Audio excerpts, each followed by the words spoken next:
Hello, hello. I have decided to go live for a few minutes. We'll see if anybody wants to chat. I would love to chat with some people. Got a little time on my hands, but I got to get to some other stuff tonight. So, nonetheless, I want to talk to you. Anyone want to join? Let's see. Hello, got some joiners. Trying to get to a chat. More people, how are we doing? Super random, glad you're tuning in on this nice Friday night. It's a nice night to make some mead, drink some mead, and hopefully you guys are having a good one.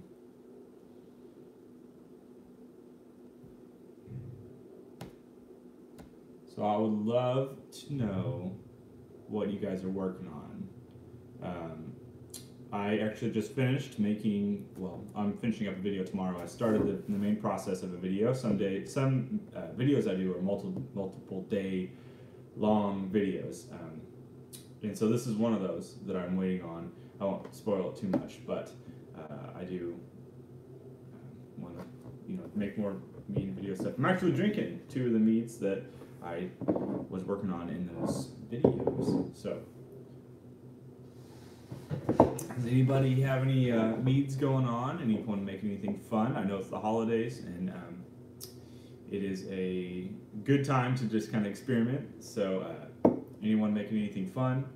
I'd love to hear about it. I just started, if you haven't watched, it is the Joe's Ancient Orange Mead, and that is it's like a recipe that everybody has made before, but I wanted to kind of twist it up, so it's of course on my channel if you haven't seen it. It is like the ancient, and so I tried to make it, quote, the modern version, which is using like a wine yeast instead of bread yeast. So we'll see what the difference is. I've already been able to tell the difference in the fermentation, how fast both are going, but the wine yeast is taking over. I have a gingerbread and 2 blueberry meads. I love blueberry meads. They're super, super great. Mine went really well. I'm wanting to make even more of it. I'm starting my JAOM. I'm using the 118 because that's all I've left.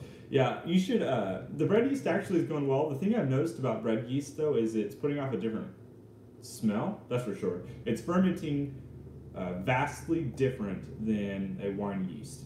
So I've compared gravities so far, and the gravity of the wine yeast version is definitely lower. The wine yeast moves faster, but the bread yeast wasn't too far behind, which I thought was interesting.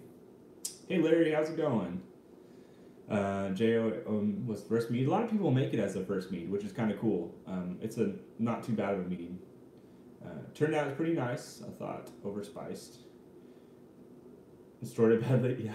If you don't store your meads well, if you don't really prep them to be stored for a long time too, using potassium sorbate or sulfite, while like you don't need those things for the mead to exist, for it to work, sometimes it does help the mead to survive for years and years and years. Still pretty nice, yeah. I'm hoping that mine will turn out pretty nice as well. I've actually got some stuff going on with that, and I try not to tip my hat too much to what's happening because then I feel like I'd spoil. But you can, if you are interested, go down and I'll update it in just one moment, the Patreon, and you will actually be able to find the early content to all these things. So you can see a lot of these things pretty early. And I'll go ahead and update that here in a moment. Anyone else making any fun meads? I'd be curious to hear. The holidays are weird. I'm trying to think back last year. I started my peppermint mead. This year, this time, I was making my lemon and lime mead, and that one turned out to be really interesting. The beginning of it was just not a great mead. It was very, very sour. I honestly was kind of at the point where I wondered if it was worth even keeping. Thought about chunking it, but I let it set. I was like, it's just going to sit in a carboy and we'll see what happens. So as it sat in that carboy, ultimately it mellowed out, and that was really fun and really good test to see, because not every mead is going to do that, but lots of meads do change over time, which is pretty cool in my opinion. So I enjoyed that quite a bit, and I've updated my section. If you want to check out the links below, then you can access any of that content. And sorry, I don't know if I've missed any comments. I'm looking at something real fast.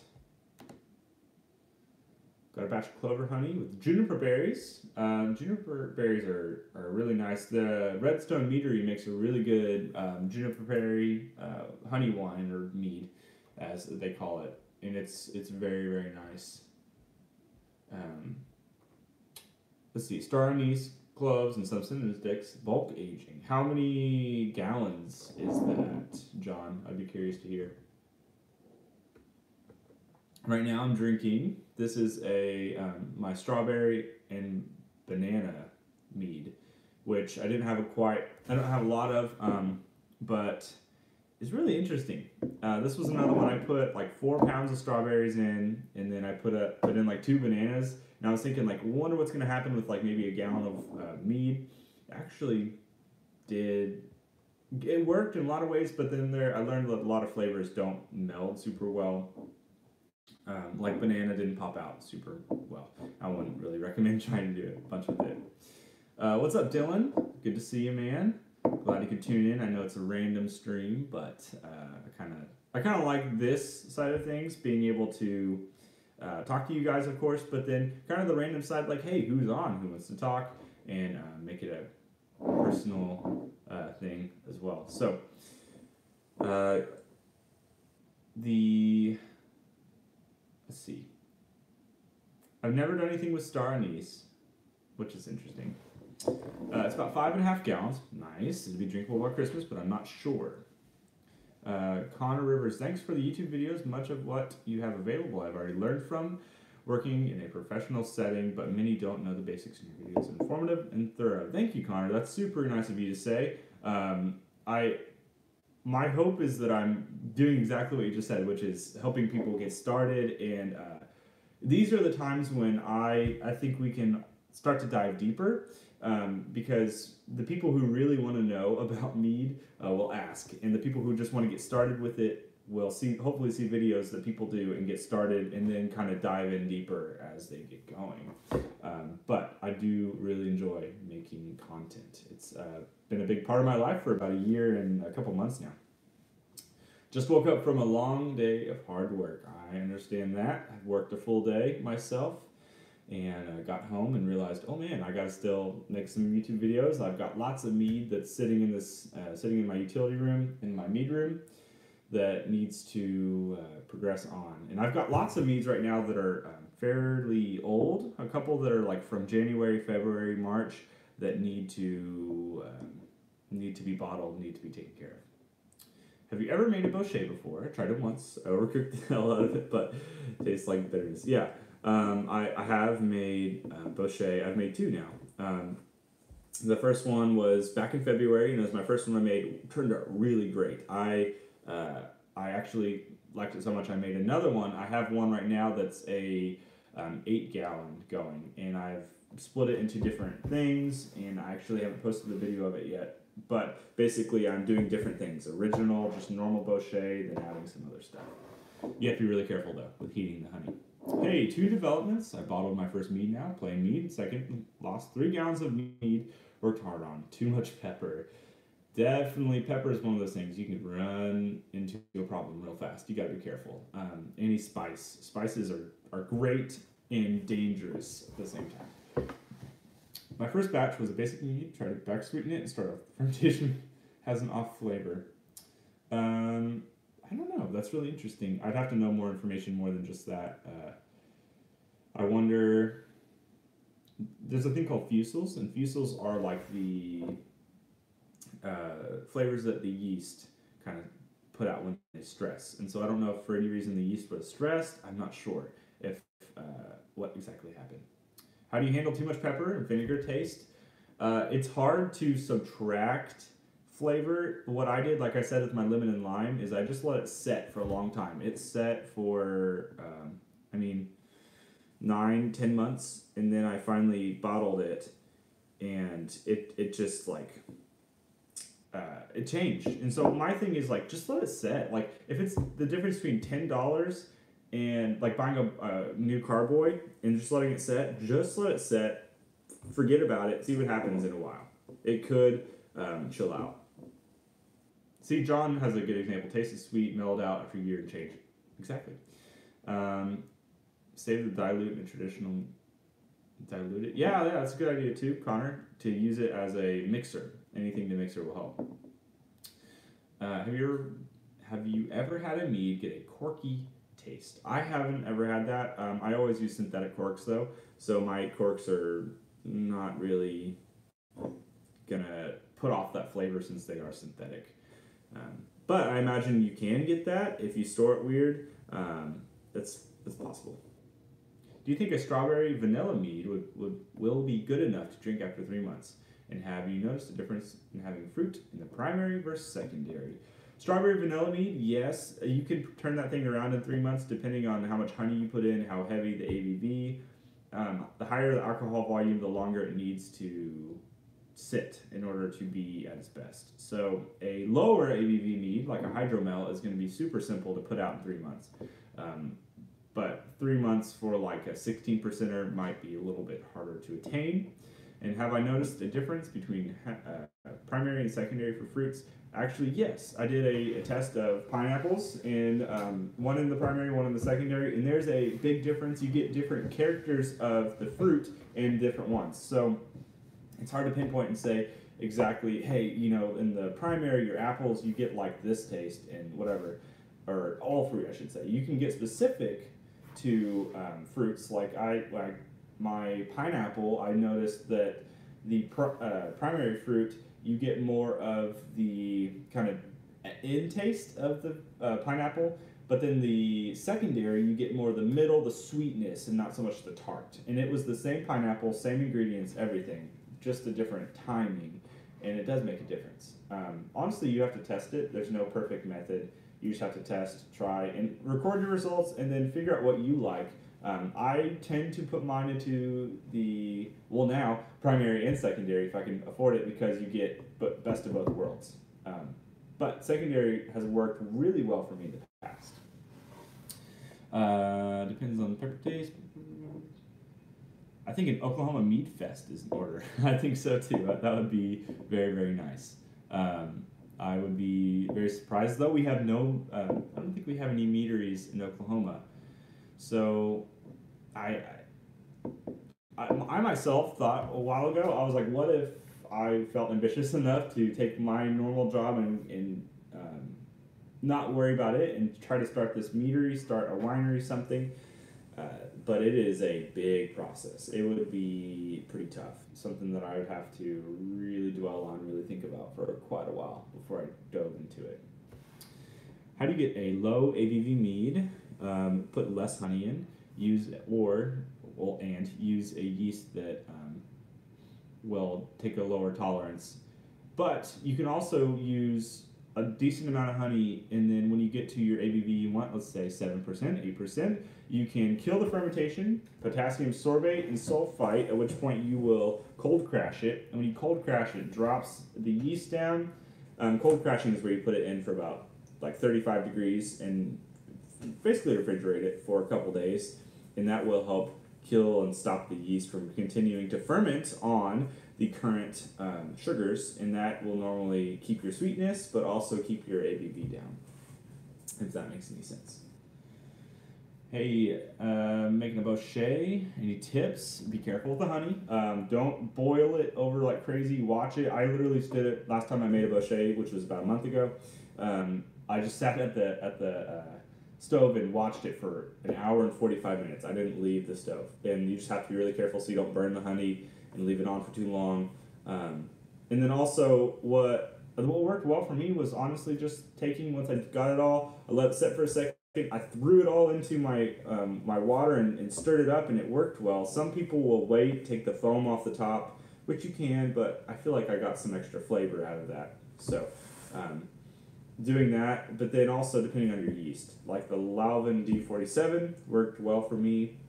Depends on what you want, how sweet you want it, and those things. Know that your sugars and the honey will not, the yeast will not ferment on all of them because you've caramelized all of the, well, not all, but a lot of the different kinds of sugars like lactose and sucrose and all those have different points of caramelization. So some are like 200 degrees. So if your honey reaches that point, it will caramelize those sugars and then your yeast won't be able to eat them, which means that there's that sweetness that comes from that. So watch out for that as well. Oh goodness, I missed a couple things. Mead is next possible.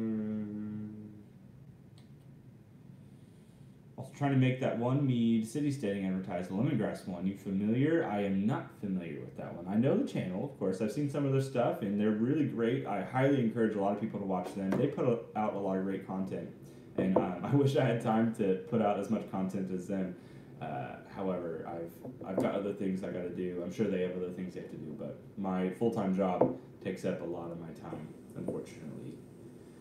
Just an excuse for a meetup and bring some meads. I think that would be cool. A big old mead tasting, definitely. Hello from Sweden. Hey, Jonas. Super nice to see you, man. It must be, what is it? It's 8 o'clock here, so is that 1, 2? How late is it for you right now, Jonas? Man. North Dallas. If I'm ever going through that way, we'll get something going. That'd be great. They seem like they're on the verge of constant. They're really cool. I like them a lot. I think that they get to make a lot of cool content, and they get to do it kind of as a full-time job, because I don't know if it's full-time for them, but they at least make it like this is a hobby for me, and it's partially like almost a job, second job for them, which is cool. 3 at night, man. Jonas, you're committed, man. I appreciate you. Stay listening in, tuning in. That's awesome. Let's see. Patience can make a pour mead great. I agree. That should be a T-shirt. That would be awesome. Definitely age. That's the big thing I've learned with mead making. Like for example, right now, this one is a traditional mead that used clover honey, and it's from April, and it's aged really well. The thing with a mead that you just have to practice patience, and I think everybody, I myself am very impatient with some of these things. The good thing about me right now is that I get to make a bunch of meads, and I have a bunch going to the point where I can kind of forget about one, and so that's what I've done, and that's where I'm kind of finalizing a couple of these to try and get them out of the way so I can actually use my other carboys for other things. So, same here, I'll have a local mead guy to launch new business. Yeah. It'd be really cool. It's the thing with starting, at least in Oklahoma, there's lots of laws, and I know it's everywhere in the U.S. and other places. The laws on alcohol are constant, so you kind of have to follow them pretty actively, but you also have to know your ins and outs, and you know, like a meadery is one thing, but then being a winery, like you can also make mead, and so it just turns into this category to where if like I was a meadery, that I would have to go through a bunch of hoops, but then I would also end up probably making wine and doing some other things that were non-mead related. Let's see. Trick with patience is keep brewing. It definitely is. First one, finish one batch. Yeah, exactly. If you can afford it, then try making as much mead as you possibly can. I did that with my first couple, and like when I started the channel, that's what I was trying to do. I was trying to get on top of having enough stuff to keep me going for content, but also stuff to just sit there and drink and try, and getting used to making mead. Get used to making mead. Otherwise, it would have been kind of a rough patch. Just do one like a month or whatever.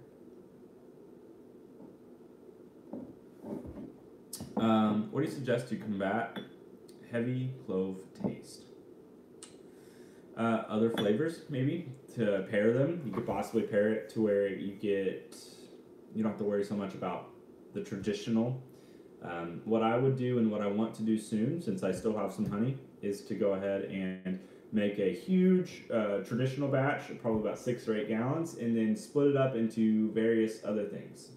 And I think that will help me, one, to get to try new things, but also as I'm defining my palate, but also defining my own style of mead making, I want to get my recipes down. And I have a couple. I have a Great Bochet I really like. I have a peppermint one that I've done, if you've seen that one before.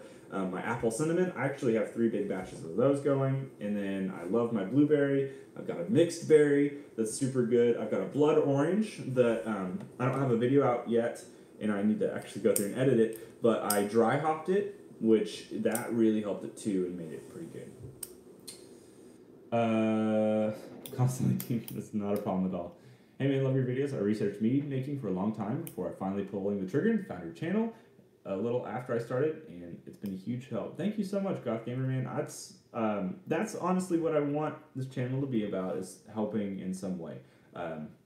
As some of you guys might know this, that my day job is I'm a teacher, so I naturally have this desire to try and teach, and it's been really fun to get to talk and do this and kind of dive further in myself, but then also try to help other people and answer questions, because that's what my passion is, really. So, and you can find a lot of this stuff. I actually have some cool things I want to remind you guys about. I have a website now, and if you go and look at it, it's manmademead.com. You can find some stuff about me. I have a little blog, and then I also have a little site where you can buy things through Amazon, and the referral link helps me, like a little bit will come to me to where I can, it's like a way to support me without having to go to Patreon or having to donate or sit through an ad, anything like that. It is a hard but fun job. I enjoy it quite a bit. Goodness. Music teacher. I actually am a music teacher, believe it or not. Coolest teachers. Yeah, that's my kids definitely don't know that I make mead, so it's definitely been on the down low. Most of my kids don't even know that I have a YouTube channel, and so it's funny to hear them talk about YouTube and big people and themselves. Some of them are YouTubers and starting stuff, and so I kind of play dumb and act like I don't know much about it, but I feel like I do, just because I've been on it for a while now. So, let's see. One question, which is the best yeast for a mead? Wow, that is a very broad question, just because every mead is different. Some of them, just like John's saying, a good broad yeast for mead is the Lalvin D47. I really like that. A lot of people like Red Star. It's I can't remember the number. Red Star. There's also White Labs. They make great stuff. I use a lot of Lalvin products because they have never steered me wrong. The Lalvin D47 will get you through a lot of things, but depending on, like John's saying, depending on what you're doing, your yeast choice can affect your mead flavor quite a bit. How do you recommend I handle transporting mead, like via mail?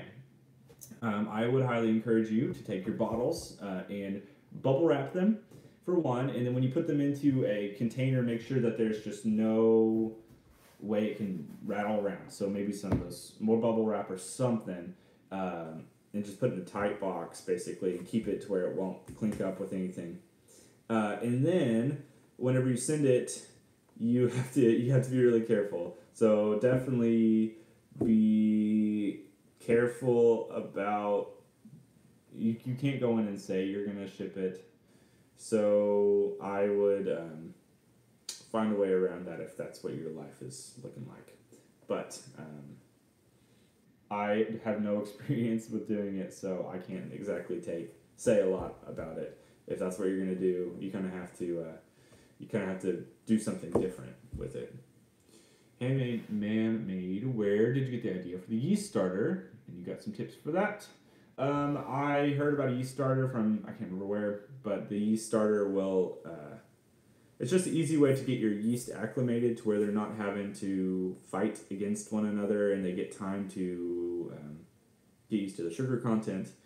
The tip I would say is I use a wine bottle for my yeast starter, just, not big. Put all my yeast water in, I put my must in, and I let that sit for, 24, 48 hours until I see lots of activity. And most of the time it gets going pretty quick, at which point, when it's nice and ready and active, just go ahead and pour it straight into your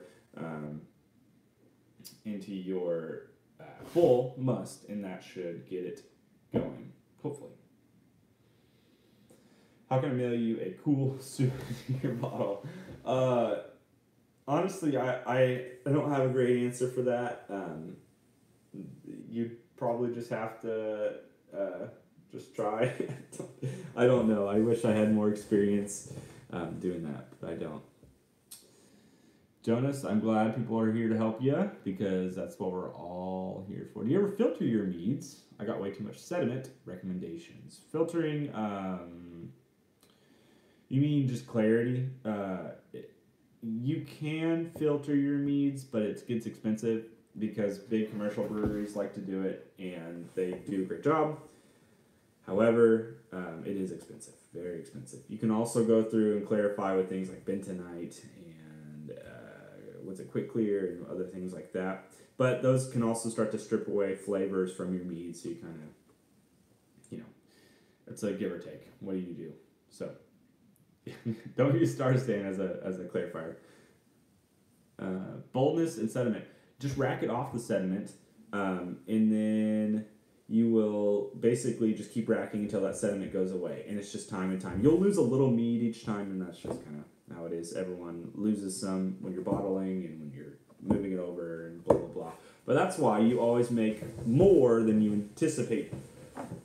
Like when I make a gallon of mead, I make about a gallon and a quarter, a gallon and a half. And that should help you fight against losing so much. Sediment is why bigger batches, more cost effective. Yeah, especially if you can afford, you don't have to always do a big mead. Your mead doesn't need to be 16 to 18%. It can be. However, it's more expensive. You can make a hydromel, you can make a 10%er. That uses like 2 to 3 pounds of honey maybe, or even less. A hydromel is like maybe a pound to a pound and a half. And you can make big batches, 3 to 6 gallons of mead for 10 pounds of honey. That's awesome. That's super cheap. Well, cheaper. But it also just takes, you don't have such a heavy mead to go by. Also repping Dutch Gold. Yes, I do, for bulk. I try to go bulk with my local places, and like you said, it's expensive. And I don't really want to, I love supporting local businesses. That's great. My problem is financially, I don't want to pay almost 150%, 200% more than I would for bulk honey. Where do you usually buy your honey from? I've never been to Costco. I bought from like 3 or 4 pounds from a local apiary a couple times, but my big one has been online, lots of Amazon buys, and then also recently Dutch Gold has a great, for me at least, I do a lot of big things, so 60 pounds of honey is a perfect amount for me because I just disperse it pretty well. Any Amish in my area or Mennonites? Not that I know of, but I've also never really investigated, just to be frank. Paying $25 for 3 to 4 pounds of honey. That's not too bad. It's still pretty high. It's not too great. A friend and I got a 60-pound pail in college, made a ton senior year. That's where it's at. That's what you do. Ever thought about making a pumpkin spice mead? Actually made one before. And what I did was, I would say if you do it, what I did wrong. I used about 2.5 gallons of water, 6 pounds of honey, and then I took a can of pumpkin pie mix, threw it in, and it turned out to be really spice heavy over time. Especially, it didn't taste too spicy in the beginning, and then over the course of 4 to 6 months, the spices started to kick in and really kind of hurt. So I would sweeten more, and then actually cold crash it. So say you put in 3 pounds, let it drop down to 1.02 gravity, stop fermentation, cold crash it, and then leave the sweetness there, and that will help it. Costco has like Applejack 100 proof. That's pretty heavy. That's pretty heavy. Costco has Clover Honey. Okay price. Yes, actually, I've heard about that. Costco's pretty good. Get my honey from them. 100 for 30 pounds. Wow, that's pretty good. Up in Canada, what's Clover? 190 a year. What are you guys talking about? Oh, I see what you're saying. Yeah, I would say if you're buying honey, you can like I got mine online for a lot, but the bulk world is what really helped me. I think I would have saved more money if I had started buying bulk instead of actually like buying 12 pounds at a time. 12 pounds was like $60, $70, depending on my honey, Desert Creek, whatever, Clover Honey. When in reality, that 12 pounds, for not too much more, I could have had 60 pounds. So, who knows? A local apiary sells 3 pounds for $12. You guys live in some nice places, man. Mine's definitely not like that. I go to Natural Grocers and Sprouts and all these places that are not, what are they called? Natural. Basically, they're expensive. That's the best way to say it. Look up Viking Blood. I've heard about that one. That's the one I want to do. It's on my list. How much honey do you use a year? I don't know. I would say depends on how much mead I make, but if I make 20, I'm gonna go ahead and say probably I've used I think 150 pounds so far in my mead making, 150, 160 pounds. So probably 110-ish in that realm. Depends on also how sweet your mead's going to be. If you're putting 4 pounds in, 5 pounds in, that tends to be pretty crazy. Sprouts is local to me, so local and expensive, and I mean get a lot of great things, but I don't know, not totally sold on it, to be frank. You should bring Mead into the next teacher. Oh yeah, that would be probably an interesting idea. I don't know if anybody would be too enthused by that. Good apiaries in Austin, Texas. I'm not the person to know about that. I lived in Texas, but I lived in a tiny town.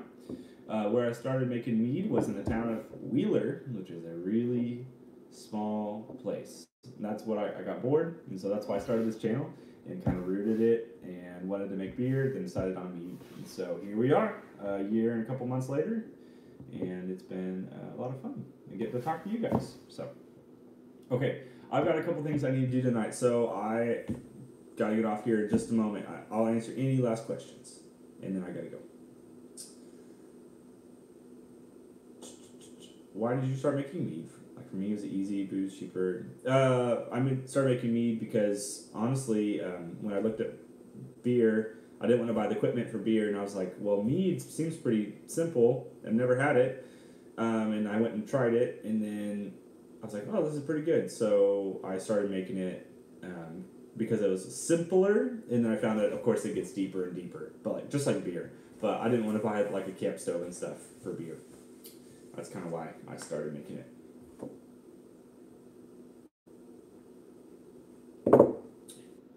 Anyone else? It's overrated. Okay, well, yeah, go for it. Dylan, you can absolutely DM me. I am always here to talk and answer questions, and I want to encourage anybody. You can always ask me questions. Check out the links below. I have a couple ones I want to plug mostly. There's a Facebook. I have a Facebook that we can all chat and do this thing often, and I highly encourage you to do it. It's down there in the comment section, or not comment, in the description. Go there, join us. We want to hear you talk. We've got like 150 people in it. It's a fun place. There's also a Patreon if you want to support me in that way. You get early content. You can win a free T-shirt, possibly.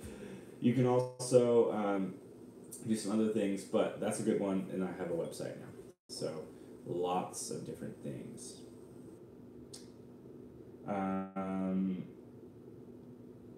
Keep up the great work. Also, what's this T-shirt stuff for?